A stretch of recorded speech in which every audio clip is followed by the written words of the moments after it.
Hi guys, good morning. Welcome to 29th March 2021 హిందూలోని ఏటో చూద్దాం. ఈ వీడియోలోకి వెళ్ళబోయే ముందు ఈ వీడియోని మీరు చివరి వరకు చూడండి. నచ్చితే లైక్ చేయండి, షేర్ చేయండి. మీరు ఏదైనా చెప్పాలి అనుకుంటే కింద కామెంట్ రూపంలో తెలియజేయండి. ఇంకా సబ్స్క్రైబ్ అవ్వడం ఎవరంటే సబ్స్క్రైబ్ అవ్వండి. దీంతో పాటు నేను కింద డిస్క్రిప్షన్లో టెలిగ్రామ్ ఛానల్ అనేది ఇస్తున్నానండి. ఎవరికైనా కానీ ఇంట్రెస్ట్ ఉంటే కనుక ఆ టెలిగ్రామ్ ఛానల్లో జాయిన్ అయితే ముందు హిందూ పేపర్ కావచ్చు, లేకపోతే వొకాబులరీ వర్డ్స్ అనేవి డౌన్లోడ్ చేసుకోవచ్చు. దాంతోపాటు నేను కింద డిస్క్రిప్షన్లో గూగుల్ పే, ఫోన్పే నెంబర్లు అనేవి ఇస్తున్నానండి. మీకు ఎవరికైనా కానీ నా సెషన్ రీసోర్స్ఫుల్గా అనిపించి మీరు ఏదైనా కానీ డొనేట్ చేయాలనుకుంటే కనుక డొనేట్ చేయొచ్చు. ఇక ఫస్ట్ ఆర్టికల్ వచ్చేసి ఒపేసిటీ రూల్స్. అంటే ఒపేసిటీ రూల్స్ అంటే అపారదర్శకమైన అంటే దాన్ని మనం అపారదర్శకం అంటే సరి కనపడదు అని చెప్పేసి అపారదర్శకమైనటువంటి నియమాలు అనమాట. అంటే దానివల్ల మనకు అపారదర్శకమైనటువంటి నియమాల వల్ల ఏంటంటే పెద్దగా ఉపయోగం అనేది ఉండదన్నమాట. Electoral bond scheme undermines the voters right to know about finding of parties. అంటే ఇప్పుడు ఎలక్ట్రల్ బాండ్ సిస్టమ్ అనేది అంటే ఈ మధ్యకాలంలో ఏం చేశారంటే 2017 నుంచి కనుక మనం చూస్తే కనుక అంటే 2017 ఈ బిల్ అనేది ప్రవేశపెట్టారు. ఎవరికైనా కానీ మన రాజకీయ పార్టీకి డొనేట్ చేయాలి అంటే డైరెక్ట్గా డబ్బులు ఇవ్వడానికి పరిస్థితులు లేవన్నమాట.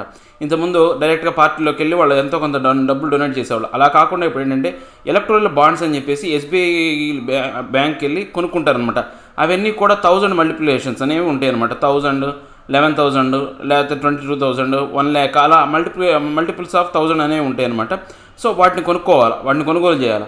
ఆ కొనుగోలు చేసిన తర్వాత ఆ బాండ్స్ని తీసుకెళ్ళి ఆ పార్టీకి ఇస్తే ఆ సదరు పార్టీ ఏం చేస్తుందంటే మళ్ళీ ఎస్బీఐ ఖాతాలోకి వెళ్ళి వాళ్ళు ఆ యొక్క బాండ్ ఇవ్వడం వల్ల వాళ్ళకి అమౌంట్ అనేది ట్రాన్స్ఫర్ అవుతుంది అనమాట. ఇలాంటి విధానం అనేది ఉంది. దీన్ని ఎందుకోసం తయారు చేశారు అంటే ఎవరు ఎంత రాజకీయ పార్టీలకు ఎంత డొనేషన్ ఇస్తున్నారని తెలుసుకోవడం కోసం ఇలాంటివి చేశారనమాట. సో ఇప్పుడు ఈ యొక్క ఎలక్ట్రానిక్ బాండ్ స్కీమ్ అనేది అండర్మైన్ అంటే కొంచెంవరకు దెబ్బతీస్తుంది అనమాట. ఏది ఈ యొక్క ఓటర్స్ రైట్ ఏదైతే ఉందో ఫైండింగ్ పార్టీస్ అంటే ఇక పార్టీకి ఫండింగ్ ఇవ్వడానికి డబ్బులు ఇవ్వడానికి సంబంధించినటువంటి హక్కు ఏదైతే ఉందో దాన్ని దెబ్బతీసే విధంగా ఎలక్ట్రల్ బాండ్స్ ఉన్నాయి అని చెప్తున్నాను అనమాట.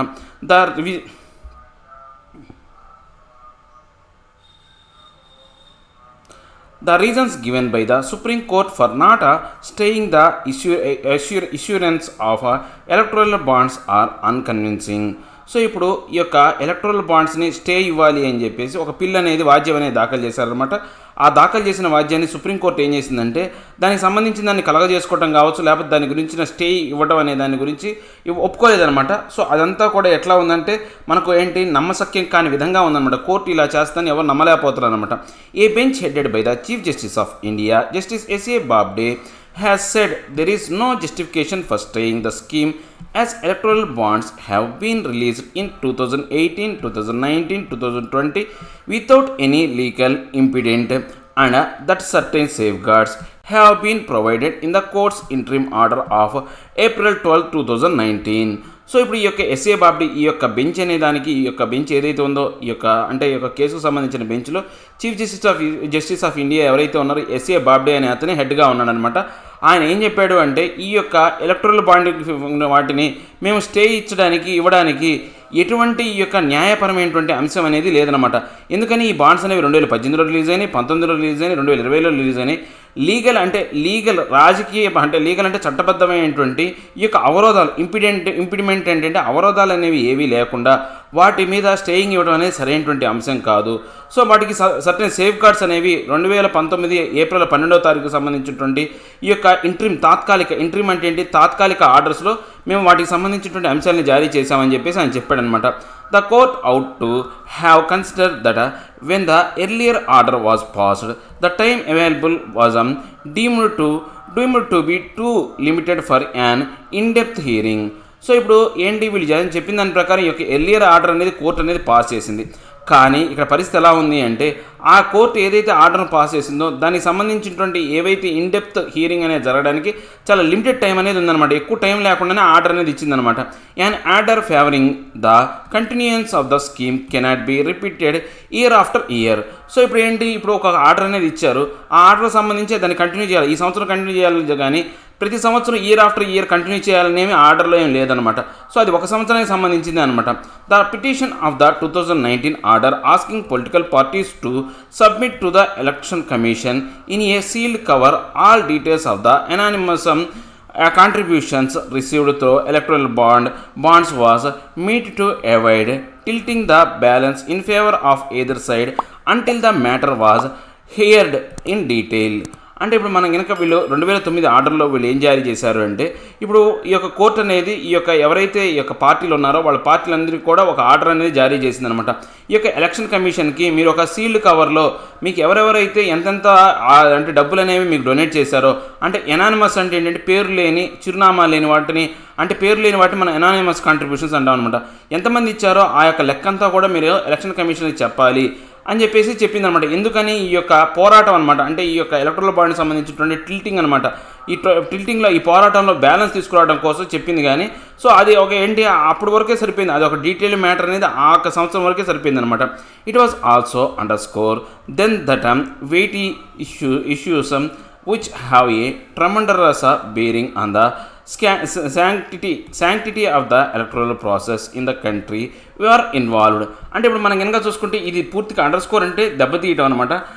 ఏదైతే ఉందో అంటే వెయిట్ ఇష్యూస్ కొన్ని, అంటే ట్రెమండరస్ బ్రహ్మాండమైనటువంటి కొన్ని అంశాలు ఏవైతే ఉన్నాయో, అంటే ఈ యొక్క ఎలక్టరల్ ప్రాసెస్లో ఉన్నటువంటి ఈ యొక్క శాంక్టిటీ అంటే గొప్పతనం లేకపోతే పవిత్రమైనటువంటి ఈ యొక్క అంశాలు ఏవైతే ఉన్నాయో అవన్నీ కూడా ఈ యొక్క విధానంలో ఉన్నాయన్నమాట. ఎందుకని వీటి ద్వారానే ఏమవుతుంది, ఈ యొక్క ఎలక్ట్రల్ విధానం అనేది పూర్తిగా దెబ్బతింటుంది. అంటే ఈ యొక్క ఓట్లు కొనుగోలు చేయడం, అవినీతి అనేది పెరిగిపోతుంది అనమాట. అలాంటివన్నీ కూడా ఈ యొక్క అంశంలో ఇమిడీకృతమై ఉన్నాయన్నమాట. In this context it defies a logic for the court to maintain that no interim stay is necessary while not giving any indication when it will take up the case for final disposal. అంటే ఇప్పుడు ఇక్కడ మనం కనుక చూసుకుంటే ఈ యొక్క logic అనేది పూర్తిగా ఏంటంటే కోల్పోయా ఉంటాయి. డిఫైస్ అంటే కోల్పోయిందనమాట. ఎందుకని వీళ్ళు ఏమంటున్నారు, మేము మధ్యంతర ఉత్తర్వు తాత్కాలికంగా దీనికి ఇంట్రీమ్ స్టే అనేది ఇవ్వలేము. ఎందుకని మనకు దీనికి సంబంధించినటువంటి ఈ యొక్క అంశానికి సంబంధించి ఫైనల్ డిస్పోజల్లో ఉంది కాబట్టి దీనికి తాత్కాలికంగా మేము దీనికి సంబంధించినటువంటి ఈ యొక్క నిలుపుదల చేయలేమని చెప్పడం అనేది అంతా కూడా ఏంటంటే ఈ యొక్క లాజిక్ అనేది లేకుండా ఉందన్నమాట. The latest order also fails to note that the submission of contribution particulars by political parties was a one time arrangement. ఇప్పుడు మనకు లేటెస్ట్ ఆర్డర్ అంటే 2019లో ఒక ఆర్డర్ ఇచ్చామని చూసారా, ఆ ఆర్డర్ ఇచ్చిన దాని ప్రకారం వాళ్ళు ఏం చెప్పారు, ఎవరైతే మీ యొక్క పార్టీకి ఫండ్స్ కాంట్రిబ్యూట్ చేశారో వాళ్ళు లిస్ట్ ఇవ్వండి అని చెప్పారు. అది కూడా వన్ టైమ్ అరేంజ్మెంటే, ప్రతి సంవత్సరం ఇవ్వాలని మాత్రం చెప్పలేదన్నమాట. There is nothing to suggest that it appeals to subsequent tranches of the sale of electoral bonds. So ఇప్పుడు మనకు ఈ యొక్క రాబోయే కాలంలో నెక్స్ట్ వాటికి ఎటువంటి ఉపయోగం అనేది లేదనమాట. సబ్సిక్వెంట్గా ఈ యొక్క ట్రెంచెస్ అంటే ఏంటంటే డబ్బు సంపార్జన, అంటే ఆదాయాన్ని ఇవ్వటం అనమాట, కొంత అమౌంట్ అనేది ఇవ్వడాన్ని ట్రెంచెస్ అంటాం అనమాట. ఈ యొక్క ఎలక్ట్రానిక్ బాండ్స్ కొనుగోలు చేసే దానికి సంబంధించినటువంటి ఎటువంటి సలహాలు కానీ ఏమి ఉండవు అనమాట. There for to describe it as a safeguard has a little meaning. So ఇప్పుడు దీని ప్రకారం మనం కనుక చూసుకుంటే ఈ చెప్పిన దాని ప్రకారం ఏంటంటే ఇది సేఫ్ గార్డ్ అని చెప్పడానికి చాలా తక్కువ అర్థం మాత్రమే ఉందన్నమాట దీనికి సంబంధించి. అంటే ఇది ఎక్కువగా ఈ యొక్క సేఫ్ గార్డ్ అంటే దాన్ని కాపాడలేకుండా పోతుందన్నమాట. The problem with taking up only applications for stay is that vital constitutional issues do not fall under the zone of consideration. So ఇప్పుడు మనకి ఇక్కడ ప్రాబ్లం ఏంటి అంటే ఇప్పుడు ఈ యొక్క అప్లికేషన్ కనుక మన స్టే అని కనుక ఇచ్చామనుకోండి, ఇక రాజ్యాంగపరమైనటువంటి ఈ యొక్క ముఖ్యమైనటువంటి వైటల్ అంటే చాలా ఆవశ్యకమైనటువంటి అంశాలు ఏవైతే ఉన్నాయో అవన్నీ కూడా ఏమవుతాయంటే ఈ జోన్లోకి పడతాయి అనమాట. సో దానివల్ల కొన్ని సమస్యలు అనేవి తలెత్తే అవకాశం ఉందన్నమాట. The infirmity in the electoral bond scheme is not, as the court seems to suggest, limited to black money being used to fund parties. అంటే ఇప్పుడు మనకు దీంట్లో ఇన్ఫర్మిటీ అంటే ఏంటంటే ఈ యొక్క అంటే అనుమానాస్పదమైనటువంటి అంశాలు కావచ్చు, లేకపోతే ఇవన్నీ కూడా ఏంటంటే కోర్టు అనేది ఈ యొక్క ఎలక్ట్రల్ బాండింగ్ విధానంలో వాటికి సంబంధించినటువంటి దాంట్లో ఏమీ బయట పెట్టలేకపోయింది అనమాట, సజెషన్స్ ఏమి ఇవ్వలేకపోయింది అనమాట. అంటే ఇప్పుడు ఈ యొక్క ఎలక్ట్రల్ బాండింగ్ ద్వారా మనకు ఫండింగ్ అనేది ఎలా జరుగుతుందంటే బ్లాక్ మనీ అనే దాన్ని బాగా చలామణిలోకి తీసుకొస్తున్నారు అనమాట. అలాంటి అంశాలకు సంబంధించి కోర్టు అనేది ప్రస్తావించలేని పరిస్థితిలో ఉందన్నమాట. It is a labour to point out that the scheme works solely through banking channels and can be utilized only with a KYC compliant entities. అంటే ఇప్పుడు ఈ యొక్క ఎలక్ట్రల్ బాండ్స్ ఏం చేస్తున్నాయంటే మనకు చాలా వరకు వీటి యొక్క పనితీరు అనేది చాలా తక్కువగా ఉందన్నమాట.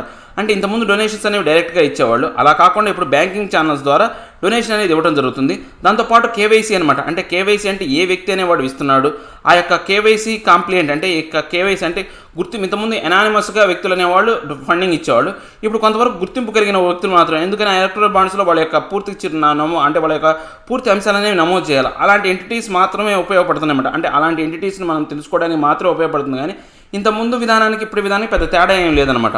However the crux of the issue is the anonymity given to corporate donors in combination with the absence of any ceiling. అంటే ఇప్పుడు ఏదేమైనప్పటికీ కూడా ఇక్కడ క్రక్స్ అంటే కీలకాంశం ఏంటి అంటే ముఖ్యంగా చెప్పాలి అంటే ఎనానిమిటీ అనమాట. అంటే పేరు లేని వ్యక్తులు ఎవరైతే ఉన్నారో వాళ్ళు డొనేట్ చేస్తున్నారు. ఈ యొక్క కార్పొరేట్ డోనర్స్ అనమాట, పెద్ద పెద్ద కార్పొరేట్ సంస్థలు ఏం చేస్తున్నాయంటే ఒక పేరు ఏమీ లేకుండా వాళ్ళు డొనేట్ చేస్తున్నారు అనమాట. సో ఇప్పుడు ఆ యొక్క డొనేషన్ అనేది అలానే కొనసాగుతుందన్నమాట. ఇప్పుడు ఏమైంది, ఇంతకుముందు సీలింగ్ అనేది ఇంత ఉండేది కాదు. ఇప్పుడు ఇంతకుముందు సీలింగ్ అనేది ఉండేది, ఇప్పుడు అది కూడా లేకుండా పోయింది. ఇంత అమౌంట్ లిమిట్ అనేది ఉండేది, ఇప్పుడు ఆ లిమిట్స్ పరిస్థితి కూడా లేదనమాట. This means that the right to know of voters recognised as a constitutional right in past rulings is abridged. అంటే ఇప్పుడు మనకు దీన్ని బట్టి మనకి ఏమవుతుందంటే ఈ యొక్క ఓటర్లు ఎవరైతే ఉన్నారో వాళ్ళ హక్కు ఏంటి అంటే ముందు కాన్స్టిట్యూషనల్ రైట్ ఏదైతే ఉందో, రాజ్యాంగం కల్పించినటువంటి హక్కులు ఏవైతే ఉన్నాయో వాళ్ళు రికగ్నైజ్ చేయాలి. అంటే వాళ్ళకి ఏంటి ఈ యొక్క పాస్ట్ రూల్స్, ఇంతకుముందు రూల్స్ ఏంటి, ఇప్పుడు రూల్స్ ఏంటి, అవి పూర్తిగా అబ్రిడ్జ్డ్ అంటే ఏంటంటే వాటి పూర్తిగా అంశాలు అనేవి వాళ్ళకి తెలియజెప్పాలి, కలిపివేయాలన్నమాట. Further the link between the contributions and policy making remains impenetrable to the citizen.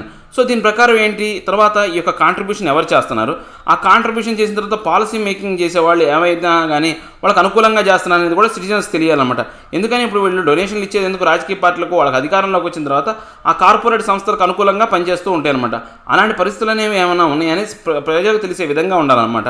Any number of shell companies can be created and their bank accounts used for making anonymous contributions. అంటే ఇప్పుడు కొత్తగా ఏం చేస్తున్నారు, ఇప్పుడు చాలా వరకు ఏంటంటే anonymous అనమాట కంపెనీలు, అంటే పేరు లేని గుర్తింపు లేని కంపెనీలు అనే వాటిని క్రియేట్ చేస్తున్నారు. ఆ క్రియేట్ చేసి వాటికి ఒక బ్యాంక్ అకౌంట్ నుంచి ఆ బ్యాంక్ అకౌంట్ ద్వారా వాళ్ళు ఏం చేస్తున్నారు, ఆ ఎలక్ట్రల్ బాండ్స్ అనేవి కొనుగోలు చేస్తున్నారు. తర్వాత ఆ కంపెనీ ఆ ఎలక్ట్రల్ బాండ్స్ అయిపోయిన తర్వాత ఆ కంపెనీ ఎత్తేస్తారు, ఆ కంపెనీ యొక్క ఐడెంటిటీ కానీ ఏమీ ఉండదన్నమాట.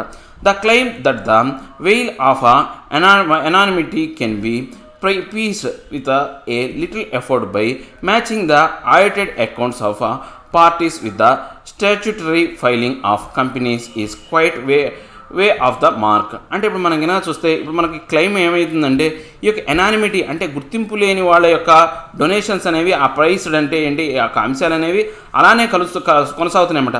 కానీ దీంట్లో లిటిల్ ఎఫోర్ట్ ఎక్కడి నుంచి వస్తుందంటే ఈ యొక్క ఆడిట్ జరిగినప్పుడు పార్టీకి సంబంధించినటువంటి ఫండ్స్కి సంబంధించినటువంటి ఆడిట్కి జరిగినప్పుడు మాత్రం ఆ స్టాట్యూటరీ ఫైల్స్ కావచ్చు, ఆ కంపెనీస్ కావచ్చు కొంతవరకు ఉపయోగపడుతున్నాయి. కానీ డొనేషన్ చేసే వాళ్ళ పేర్లు మాత్రం ఇప్పటికీ బయటికి రావట్లేదు అనమాట. Parties declared a cumulative figure of amounts received through the bonds. అంటే ఇప్పుడు పార్టీలకు మాత్రం ఏంటి పూర్తిగా ఒక లెక్క అనేది ఉంటుంది, వీళ్ళు బాండ్స్ రూపంలో ఎంత అంటే ఆదాయాన్ని సంపాదిస్తున్నారని లెక్క మాత్రం ఉంటుంది అనమాట. No inference can be drawn by a company's disclosure of its total contribution to one or more political parties. అంటే తర్వాత మనకు ఏ కంపెనీని కూడా మనం ఇంటర్ఫియరెన్స్ అవ్వలేము. వాళ్ళ ఇన్ఫ్లుయెన్స్ వాళ్ళ యొక్క అంటే గుర్తింపు కావచ్చు, ఏవైనా కావచ్చు, వాళ్ళ కంపెనీలు వాళ్ళు పెడతారు, పెట్టిన తర్వాత డొనేషన్ చేసిన తర్వాత మళ్ళీ డిస్క్లోజ్ చేస్తారు, ఆ కంపెనీని పూర్తిగా మూసేస్తారనమాట. అలాంటి కాంట్రిబ్యూషన్ ఒక పార్టీకో రెండు పార్టీలు వాళ్ళు కాంట్రిబ్యూట్ చేసిన తర్వాత మూసేస్తారనమాట. వాటికి సంబంధించిన అంశాలు మాత్రం మనం ఎప్పటికీ కనిపెట్టలేకపోతున్నాం అనమాట. It is time the court recognised that the electoral bond schemes by its very nature undermines the voters right to know. అంటే ఇప్పుడు మనకు కోర్టు అనేవి ఈ యొక్క అంశాలన్నింటినీ గుర్తించాలి, రికగ్నైజ్ చేయాలి. ఎలక్ట్రల్ బాండ్ స్కీమ్లో ఉన్నటువంటి సమస్యలను గుర్తించి దాని యొక్క వెరీ నేచర్ ఏదైతే ఉందో, అంటే దాన్ని దేనికోసం ఆ యొక్క ఎలక్ట్రల్ బాండ్స్ దేన్ని ఉద్దేశించి పెట్టారో ఆ లక్ష్యాన్ని అంటే నిర్వర్తించే విధంగా ఆ డిటర్మిన్ కనుగొని ఆ ఓటర్స్ హక్కు ఏదైతే ఉందో, రైట్ ఏదైతే ఉందో దానికి పోగొట్టకుండా ఆ హక్కు అనేది వాళ్ళకు కలిగించే విధంగా కోర్టులు అనేవి చర్యలు తీసుకోవాలి అని చెప్తున్నాను అనమాట. ఏం లేదండి, ఎలక్ట్రల్ బాండ్స్ అనేవి ఇంతకుముందు ఏంటంటే పార్టీలకు డైరెక్ట్గా ఫండింగ్ అనేది ఇచ్చేవాళ్ళు. ఇప్పుడు అలా కాకుండా ఎస్బీఐ ఖాతాలో అకౌంట్లోకి పోయి మనం ఎలక్ట్రల్ బాండ్స్ అనేవి పర్చేజ్ చేస్తాం. ఆ పర్చేజ్ చేసిన బాండ్స్ని మనం ఏం చేస్తామంటే రాజకీయ పార్టీలకు ఇస్తామన్నమాట. సో దీని కారణంగా ఏమవుతుందంటే ఇంతకుముందు ఏంటంటే అనానిమస్ డొనేషన్స్ పార్టీలకు ఎంత అమౌంట్ పోతుంది అనేది ఎవరికి లెక్క తెలిసేది కాదు. దీని ద్వారా లెక్క తెలుస్తుంది, అందరికీ ఇది పారదర్శకంగా ఉంటుంది అనుకుంటే ఇప్పుడు ఏమైంది, ఈ యొక్క ఎలక్ట్రల్ బాండ్స్ ఎవరు కొంటున్నారో తెలియట్లేదు. పార్టీలకు ఇస్తున్నప్పటికీ ఈ బాండ్స్ ఎలా తయారైనాయి అంటే పార్టీల యొక్క లెక్క అంటే పార్టీలకు ఎంత ఆదాయం వస్తుందో లెక్క చెప్తున్నాయి. కానీ ఎక్కడి నుంచి వస్తున్నాయి ఇప్పటికీ కనుక్కోలేకపోతున్నాం. ఎందుకని కొన్ని ఏం చేస్తున్నారంటే వాళ్ళు షెల్ కంపెనీస్, అంటే ఆ కంపెనీస్కి ఏంటంటే పుట్టుపూర్వోత్తరాలు ఏమి ఉండవు, వాటికి ఎటువంటి స్టాండర్డ్ ఉండవు. ఆ కంపెనీ పెడతారు ఇందుకోసం ఇలాంటి ఈ యొక్క అసాంఘిక కార్యకలాపాలు చేయడానికి, డొనేషన్లు ఇవ్వడానికి పెడతారు. అది డొనేషన్లు ఇచ్చిన తర్వాత ఆ కంపెనీని క్లోజ్ చేస్తారు. ఎవడిచ్చాడో తెలియదు, ఎంత ఇచ్చాడో తెలుస్తుంది, కానీ ఎవడిచ్చాడో మాత్రం తెలియదు అనమాట. ఇలాంటి పరిస్థితులనే కాకుండా దీంట్లో ఇంకా సమగ్రమైనటువంటి మార్పులు తీసుకురావాలా. కోర్టు అనేది ఈ యొక్క అంశాలను కలగజేసుకొని అని చెప్తుంది. అది సరైనటువంటి అంశం కాదు, కలగజేసుకుని సమగ్రమైనటువంటి యొక్క మార్పులు తీసుకొచ్చే విధంగా చర్యలు తీసుకోవాలి అని చెప్తున్నాను అనమాట. ఇక నెక్స్ట్ ఆర్టికల్ వచ్చేసి లిమిటెడ్ స్కోర్. అంటే ఇప్పుడు లిమిటెడ్ సుక్కూర్ అంటే ఏంటి అంటే సుక్కూర్ అంటే ఉపకారం అనమాట. అంటే చాలా తక్కువ మొత్తంలో ఉపకారం అనేది జరుగుతుంది అనేది చెప్తున్నాను అనమాట. Policy makers should mitigate the crisis facing borrowers.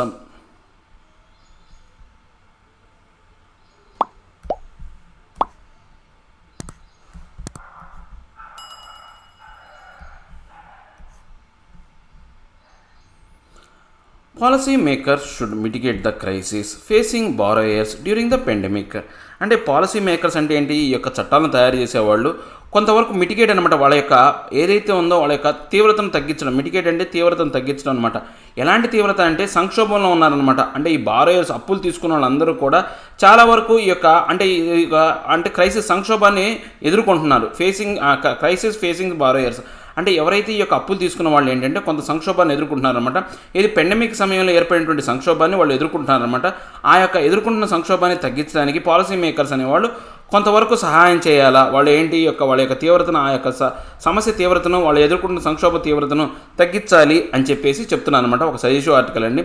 The supreme courts decision on a batch of petitioners seeking weavers of all interest during the period of pandemic, specific moratorium relief from compound interest for the period for all borrowers without a distinction and extension of the moratorium period itself is a fair verdict. అంటే ఇప్పుడు supreme court అనేది ఒక నిర్ణయం తీసుకుందనమాట. కొన్ని petitions అనేవి ఈ యొక్క batch of petitions అనేవి వచ్చినాయి అనమాట. ఈ పిటిషన్స్లో ఏంటి అంటే వాళ్ళకి ఏవైతే ఇంట్రెస్ట్ రేట్ అనేవి వడ్డీ అనేవి పడ్డాయి అనమాట. అంటే ఈ యొక్క పెండమిక్ సమయంలో, ఈ యొక్క కోవిడ్-19 సమయంలో ఎవరైనా కానీ హౌసింగ్ లోన్లు కావచ్చు, కార్ లోన్లు కావచ్చు, బైక్ లోన్లు కావచ్చు, లేకపోతే పర్సనల్ లోన్ ఈఎంఐలు కొంతవరకు మారటోరియం అంటే నిషేధం అనేది విధించారనమాట. ఆ నిషేధం విధించినటువంటి ఈ యొక్క అమౌంట్ మీద వీళ్ళు ఏం చేశారంటే మళ్ళీ కట్టేటప్పుడు వాటి మీద ఇంట్రెస్ట్ అనేది, అంటే ఆ యొక్క వడ్డీ మీద వడ్డీ కట్టాలని చెప్పేసి కాంపౌండ్ ఇంట్రెస్ట్ అనేది వేశారనమాట. ఆ కాంపౌండ్ ఇంట్రెస్ట్ అనేవాళ్ళు కట్టకుండా కట్టాల్సిన అవసరం లేదు. కోర్టు ఏం తీర్పిచ్చిందంటే ఆ కాంపౌండ్ ఇంట్రెస్ట్ కట్టాల్సిన అవసరం లేదు. దాంతోపాటు ఇంకా ఏంటి, ఈ యొక్క మారటోరియాన్ని పొడిగించడం కానీ తగ్గించడం కానీ ఏముండదు అని చెప్పేసి కోర్టు తీర్పిచ్చింది అనమాట. అది ఒక మంచి తీర్పు, ఫెయిర్ వర్డిక్ట్ అనమాట. ఎందుకని అందరికీ ఆమోదయోగ్యమైనటువంటి తీర్పు అనమాట. The court has సౌట్ to limit the scope of it's judicial intervention to the questions of the whether any laws have been violated and whether any actions that banks may have taken under the policy guidance of the government and central bank likely violated any rights of the petitioners. కానీ court ఏం చేసింది అంటే ఈ యొక్క limited scope అనమాట. అంటే ఈ యొక్క జ్యుడిషియల్ న్యాయపరమైనటువంటి జోక్యానికి సంబంధించినటువంటి వాళ్ళు చాలా తక్కువ ప్రాధాన్యత మాత్రం ఇచ్చారు, ఎక్కువగా జోక్యం చేసుకోలేదన్నమాట. దాంతోపాటు ఈ యొక్క లాస్ ఏవైతే ఉన్నాయో పూర్తిగా వైలేట్ అవుతున్నాయా లేదా, అంటే ఈ యొక్క కేంద్ర ప్రభుత్వం కావచ్చు, లేకపోతే బ్యాంకులో సంబంధించినటువంటి చట్టాలు కావచ్చు, లేకపోతే సెంట్రల్ బ్యాంకు సంబంధించినటువంటి ఏమైనా చట్టాలు ఏమైనా అంటే ఉల్లంఘింపబడుతున్నాయా లేకపోతే నాశనం అవుతున్నాయా అనే దానికి సంబంధించినటువంటి ఈ పిటిషన్ రైట్కి సంబంధించిన అంశాలను కూడా ఈ యొక్క కోర్టు జోక్యం అనేది కొంతవరకు తగ్గించిందనమాట. Observing that wisdom and advisability of economic policy are ordinarily not amendable to judicial review, the bench denied all but one of the petitioners' pleas. It hold that the government's decision to limit the waivers of compound interest to loans under true course was arbitrary and discriminatory and directed a refund of all compound interest levied during the moratorium period. అంటే ఇప్పుడు మనకు ఇక్కడ దీని ప్రకారం చూస్తే కనుక, అంటే ఈ యొక్క అబ్జర్వింగ్ అంటే ఇప్పుడు ఉన్నటువంటి మనం అబ్జర్వ్ చేసిన దాని ప్రకారం ఈ యొక్క విజ్డమ్ అంటే ఏమేమో తెలివితేటలు అనమాట. సో ఈ యొక్క ఎబిలిటీ ఆఫ్ ఎకనామిక్ పాలసీ అనమాట, ఆర్థికపరమైనటువంటి ఈ యొక్క పాలసీలు తయారు చేయడానికి సంబంధించినటువంటి ఈ యొక్క ఆర్డినరీ కావచ్చు, లేకపోతే అమెండబుల్ సంబంధించినటువంటి జ్యుడిషియల్ రివ్యూకి సంబంధించినటువంటి అంశం అనమాట ఇది. సో దీని ప్రకారం ఏంటంటే బెంచ్ అనేది కొన్ని ఈ యొక్క పిటిషన్ ప్లీజ్ చాలా వరకు ఏంటంటే వాటిలో కలగజేసుకోవడానికి ఇష్టపడలేదన్నమాట, డినైడ్ అనమాట. అంటే వ్యతిరేకించింది వాళ్ళలో కలగజేసుకోవడానికి, కానీ ఒక్క డెసిషన్లో మాత్రం కలగజేసుకుంది అనమాట. దేనికి సంబంధించిందంటే గవర్నమెంట్కి సంబంధించినటువంటి డెసిషన్ ఏదైతే ఉందో, గవర్నమెంట్ డెసిషన్ ఏదైతే ఉందో ఈ వీవర్స్ అనమాట, అంటే ఎవరైతే కాంపౌండ్ ఇంట్రెస్ట్ అంటే 2 కోట్ల లోపు అప్పులు ఉన్న వాళ్ళు ఎవరైతే ఉన్నారో వాళ్ళకి సంబంధించినటువంటి కాంపౌండ్ ఇంట్రెస్ట్ అనేది వాళ్ళని అంటే ఆ యొక్క కాంపౌండ్ ఇంట్రెస్ట్ అనేది తీసేయడం అనే దాంట్లో మాత్రమే కోర్టు అనేది కలగజేసుకుంది అనమాట. ఇప్పుడు అలా కలగజేసుకోవడం అనేది ఆర్బిటరీ అనమాట, స్వేచ్ఛాయుతమైనటువంటి విధానం. దాంతోపాటు వివక్షతో కూడుకుంది. ఎందుకని ఇప్పుడు 2 కోట్ల లోపు ఉన్న వాళ్ళకి అనుకూలంగానే కోర్టు తీర్పిచ్చింది, మరి మిగతా వాళ్ళ పరిస్థితి ఏంది? సో వివక్షతో కూడుకుందనమాట. సో వాళ్ళకేంటి ఈ యొక్క మానిటోరియం పీరియడ్లో ఎవరైతే 2 కోట్ల లోపు అప్పులో ఉన్న వాళ్ళు ఎవరైతే కాంపౌండ్ ఇంట్రెస్ట్ అనేది పూర్తిగా తొలగించాలని చెప్పేసి కోర్టు చెప్పిందనమాట. The court justly flagged the absurdity of levying the compound interest on any category of loans, since by its very nature It was a penal interest intended to impose a cost on willful or deliberate default, while a borrower's decision to defer repayment of installment by availing of the moratorium could not be considered willful default by any stretch. అంటే ఇప్పుడు మనం ఎలా చూస్తే ఈ యొక్క court అనేది ఈ యొక్క ఏంటి కొన్నిటికి మాత్రం ఇవ్వటం అనేది మిగతా వాళ్ళకి ఇవ్వకపోవటం అనేది ఈ యొక్క నేచర్ అనేది మనం కనుక చూసుకుంటే ఈ యొక్క ఎలా ఉందంటే కాస్ట్ విల్ఫుల్ అనమాట, కాస్ట్ ఆన్ విల్ఫుల్ అంటే ఇష్టపూరితంగానే వీళ్ళు ఇలా చేశారనమాట. సో దీంతో పాటు ఏంటి అంటే ఈ యొక్క అంటే మనం ఈ యొక్క డెసిషన్ అనేది మనకు రీపేమెంట్లో ఇన్స్టాల్మెంట్లో తిరిగి కట్టేటప్పుడు ఈ మోరటోరియం పీరియడ్ కాకుండా మిగతా టైంలో ఏమవుతుందంటే ఈ యొక్క డిఫాల్ట్గా కట్టాల్సిన అమౌంట్ అనేది ఏదైతే ఉందో ఆ యొక్క ఇంట్రెస్ట్ రేట్ అనేది ఖచ్చితంగా కట్టాల్సిందే అనమాట. This part of ruling would surely come as a welcome relief to borrowers across categories and loan size, while adding a relatively smaller burden estimated at about 7,500 crore on lenders or the center if the government decides to foot the bill and spare banks the cost. అంటే ఇప్పుడు మనం కనుక చూస్తే ఈ bill అనేది మనం కనుక చూస్తే ఏంటంటే వెల్కమ్ రిలీఫ్ అనమాట. ఎవరైతే అప్పులు తీసుకున్నారో వాళ్ళకి వెల్కమ్ రిలీఫ్ లాంటిది అనమాట. ఎలాంటి వాళ్ళకి చిన్న లోన్స్ అంటే లోన్ సైజ్ అనేది చిన్న కేటగిరీస్లో ఉన్న వాళ్ళకి చాలా వరకు వెల్కమ్ రిలీఫ్ అనమాట. సో ఈ యొక్క స్మాలర్ బడ్డన్ చాలా తక్కువ మొత్తంలోనే బడ్డన్ అనేది ఉందన్నమాట. ఎస్టిమేషన్ ఎంత ఉందంటే 7,500 కోట్ల రూపాయల కన్నా ఎక్కువ లేదనమాట. సో ఆ యొక్క లెండర్స్ ఎవరైతే ఉన్నారో వాళ్ళ మీద 7,500 కోట్ల రూపాయల భారం మాత్రమే పడుతుంది అనమాట. ఇప్పుడు లేదా కేంద్ర ప్రభుత్వం కనుక ఆ యొక్క బాధ్యతను తీసుకుందనుకోండి, ఆ లెండర్ సంబంధించిన ఆ 7,500 కోట్ల భారం అనేది ఈ యొక్క గవర్నమెంట్ మీద పడే అవకాశం ఉంది, కానీ ఇంక పెద్దగా ఇబ్బంది ఏమి ఉండదన్నమాట. ఏది ఈ యొక్క సైజుని బట్టి చూస్తే. On the other hand the court appears to have taken a literal view of whether the National Disaster Management Act's provisions were contravened by authorities' response to the economic fallout of the pandemic, which it acknowledged to be a disaster due to biological emergencies. అంటే ఇప్పుడు మనం ఎలా చూస్తే ఇంకో పక్కన ఈ యొక్క court అనేది ఈ యొక్క అంశాన్ని ఎలా చూస్తుంది, లిటరల్గా ఎలా చూస్తుంది అంటే నేషనల్ డిజాస్టర్ మేనేజ్మెంట్ యాక్ట్ కింద దీన్ని చూస్తుంది అనమాట. సో ఇప్పుడు ఈ యొక్క యాక్ట్ ప్రకారం ఈ చట్టం అనేది దీంట్లో కలగజేసుకుంటుందా లేదా అంటే ఇప్పుడు మనం దీని ప్రకారం చూస్తే ఏంటి అంటే ఇప్పుడు మన పరిస్థితి అనేది ఎకనామిక్ ఫాలోఅవుట్ అనేది పెండమిక్ కారణంగా వచ్చింది. ఈ పెండమిక్ అనేది పూర్తిగా ఒక విపత్తు, డిజాస్టర్ అనమాట, ఒక విపత్తు లాంటిది అనమాట. ఏది బయోలాజికల్గా ఏంటి జీవపరంగా అంటే జీవమే కదా, అంటే వైరస్ పరంగా వచ్చింది కాబట్టి జీవపరమైనటువంటి ఎమర్జెన్సీ కాబట్టి సో దాని ప్రకారం కనుక చూసుకుంటే ఏమవుతుంటే ఇలాంటి విపత్తు సమయంలో ఏం చేయాలా, గవర్నమెంట్ అనేది పూర్తి బాధ్యత అనేది వహించాలన్నమాట.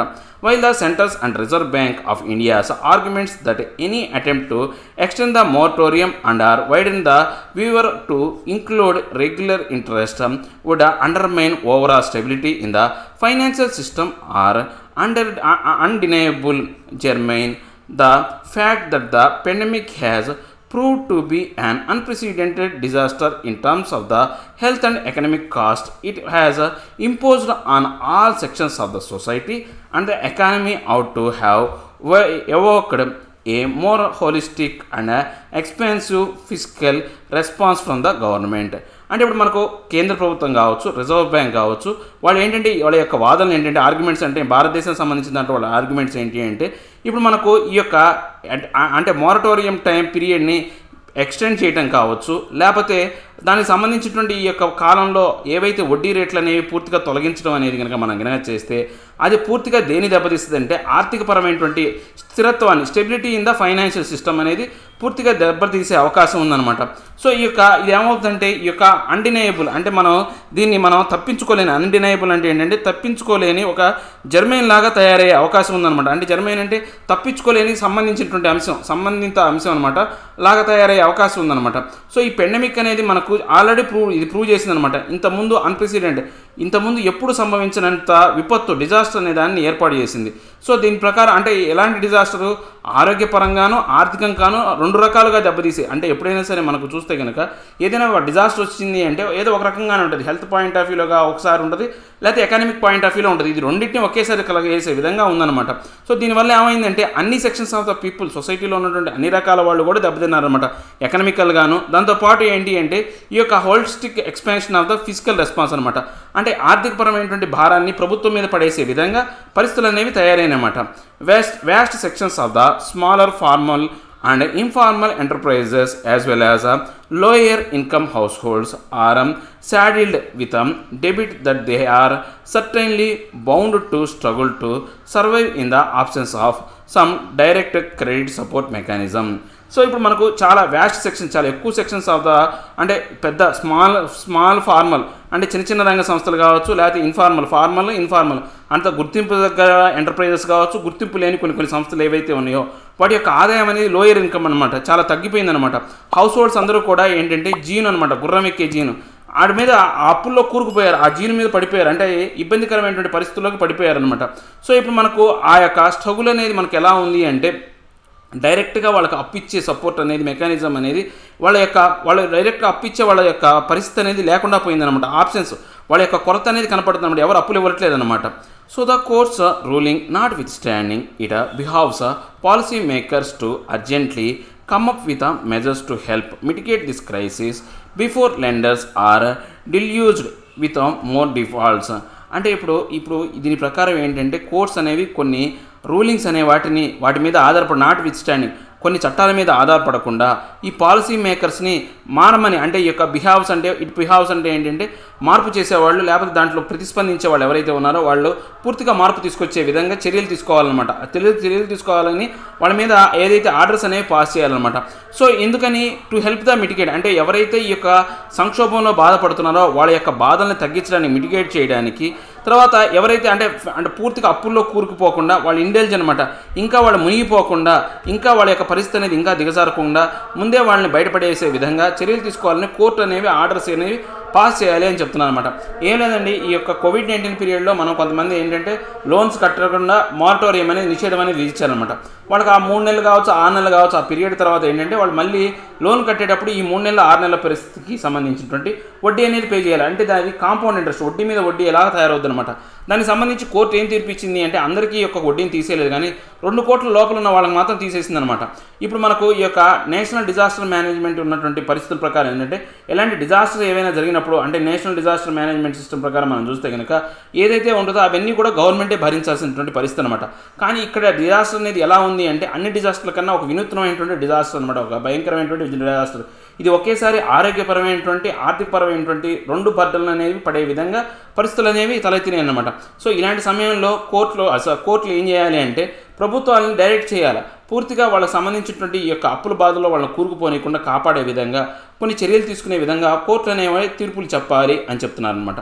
సో ఇవన్నీ ఈరోజు హిందూలో 2 ఆర్టికల్ ఎక్స్ప్లెనేషన్ మీకు నచ్చే ఉంటుంది అనుకున్నాను. నచ్చితే లైక్ చేయండి, షేర్ చేయండి, మీరు ఏదైనా చెప్పాలి అనుకుంటే కింద కామెంట్ రూపంలో తెలియజేయండి. ఇంకా సబ్స్క్రైబ్ అవ్వాలని ఉంటే సబ్స్క్రైబ్ అవ్వండి. Thank you very much.